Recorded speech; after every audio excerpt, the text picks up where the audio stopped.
There's something a lot of people don't realize, even though we think it's common knowledge, people just don't know.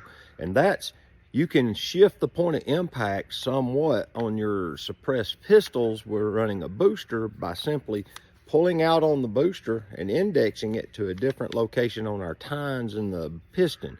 There's 10 positions in there, and you can actually walk that around to where the bullets are impacting like top dead center or real close to it. And that way you might be shooting a little high, but they'll drop into the target, things like that. Because it don't always guarantee a perfect linear operation.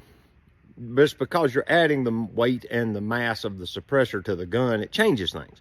So that's just something to keep in mind when you're doing something like this, is that you can tune these to some degree by just moving them from one tine to the next as it goes around. Silencer tip of the day. If you use your carbine regularly and don't take the suppressor off of it like here, always store it muzzle down. Silencers are hydroscopic and will collect condensation. You don't want that to drip back down into the gun. So just always store them muzzle down. Quick note about the Mystic X. It is rated for rimfire use because it can be taken apart and cleaned. You should routinely clean it, especially if you're shooting rimfire through it, because it builds up in the blast chamber in the first few baffles. Just remember that.